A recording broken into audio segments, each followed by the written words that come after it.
आज बहुत अच्छा दिन था, है ना? बहुत। सच कहूं तो आज पहली बार मैंने सबको इतना खुश देखा। उसकी वजह यह है कि सबकी तवज्जो एक ही जगह थी, और वो थी नायला की सेहत। देखते हैं अब ये खुशी कब तक कायम रहती है। जब तक नायला उठकर घर में हलचल नहीं मचाती थी तब तक।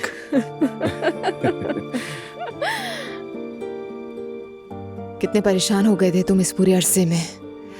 सबसे मुश्किल काम तो यही है कि खुद को मजबूत दिखाना होता है। क्या करता मैं दुआ। भाई बिल्कुल टूट चुका था। बाबा हार्ट पेशेंट हैं, अम्मी का ब्लड प्रेशर का मसला है, तो किसी को तो मजबूत रहना ही था ना। दुरुस्त कहा, लेकिन तुम बहुत थक गए हो।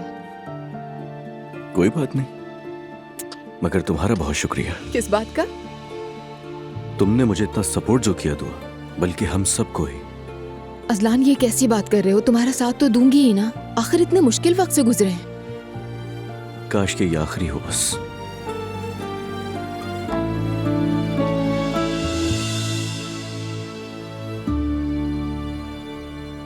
यकीन नहीं आता कि हम मामूल पर वापस आ गए हैं। शुक्र अल्हम्दुलिल्लाह, अल्लाह का करम है। क्या तुमने नायला को देखा था उमर? बेचारी का कितना बुरा हाल था ना।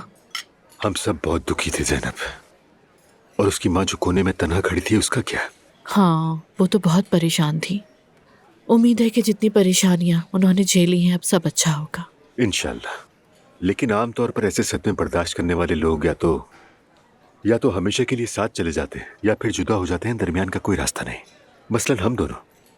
जानती थी तुम यही कहोगे। लेकिन मैं सही कह रहा हूं ना? बताओ। मोहब्बत में सब कितना आसान लगता है ना उमर।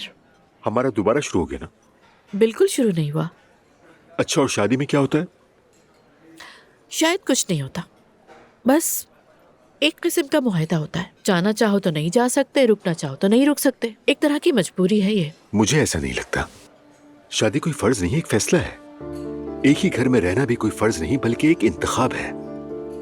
मसलन यूं जैसे हर रोज अपनी मोहब्बत को दोबारा मुंतखब करना। तुम्हारी बातें काफी रोमांटिक हैं, लेकिन अनफॉर्चुनेटली जिंदगी की हकीकत ऐसी नहीं है। इस बात को समझो। यानी मैं यहाँ हमारी बात नहीं कर रही, मगर लोग कुछ अरसे बाद ही सबके आदी हो जाते हैं और मोहब्बत खत्म हो जाती है। तो ये कैसी मोहब्बत हुई उमर? तो किसी का आदी हो जाना बुरी चीज है क्या? मतलब क्या जिंदगी किसी मामूल पर आ जाने से मोहब्बत खत्म हो जाती है?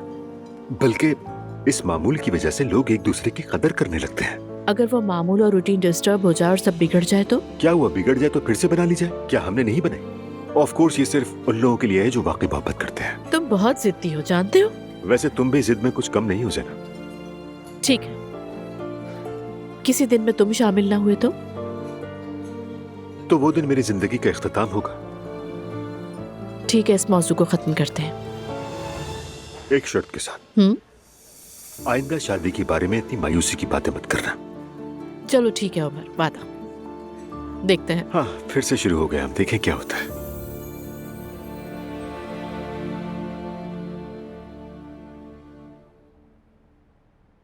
बहुत शुक्रिया अम्मी। तुम ठीक हो ना बेटी? जी अम्मी, ठीक हूँ, फिक्र ना करें।